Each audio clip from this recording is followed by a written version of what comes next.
Alam natin na matinding laban ang aasahan natin sa dalawang kupunan ng Oklahoma Thunder at Dallas Mavericks sa kanilang second round game sa playoffs. At kasado na ang magkabilaang team na ito sa magiging sistema nila para umabante sa series na ito. Tara at pag-usapan natin yan.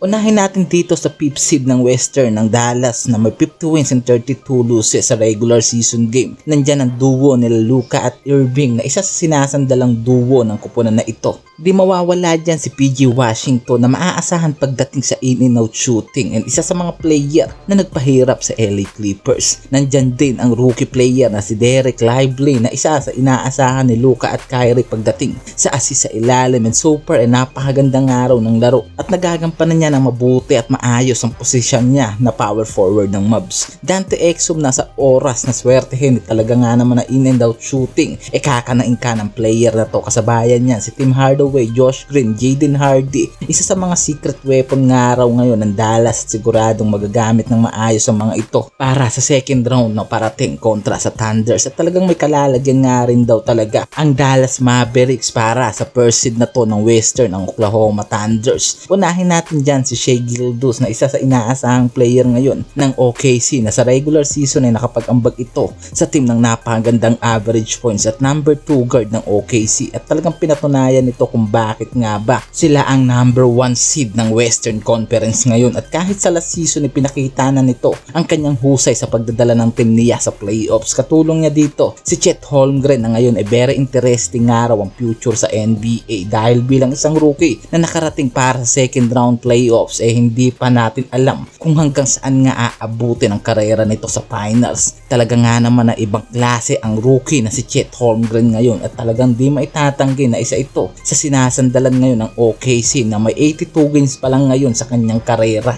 What more can do pa para dito sa ating Chet Holmgren at mabibigyan lalo ito ng challenge kontra dito sa Dallas Mavericks nga raw. Nandyan din ang mahuhusay at inaasahang guards ng OKC, Josh Giddey, Logan Stewart, Jalen Williams and Isaiah Joe na masasabi natin napakalaking ambag ang ginagawang laro para sa OKC pagdating sa in-and-out defense and zoning, lalo na ngayon na mas magagamit pa nga raw ito dahil sa mahuhusay na point guard ng Dallas at mas kakailanganin ang mga player na ito ng OKC para pigilan ang duo nila Luka at Kyrie. Hindi lang natin alam kung talaga nga ba nakakayanin nilang depensaan ng husay nitong si Uncle Drew sinabayan pa ni The Magician Luka sa loob ng court. At yan ang isa sa mga aabangan natin ngayon. Sabayan mo pa ng sentro nila na si Bismack Biyombo na sa height nga nito na 6'8 ay sapat na nga raw ito para pahirapan ng Dallas Mavericks sa ilalim. Nandyan din itong si Keontae Johnson at Ousmane Dieng na isa sa inaasahang power forward ng OKC at magandang matchup nga raw ito kontra kay Derek Lively sa ilalim. Talagang dikdikan nga ang magiging laban na ito para sa second round ng playoffs ng Dallas Mavericks at OKC na number 1 seed ng Western. Susubukang depensahan ng kanilang spot kontra dito sa 5th seed team ng Dallas Mavericks at talagang ngayon walang may alam sa kung anong mangyayari sa laban na parating at talagang matinding matchup game ang mangyayari na ito kontra sa duo ni Luka at Kyrie kontra sa rookie player na naghahalimaw ngayon na si Chet Holmgren at kanyang buong team na OKC.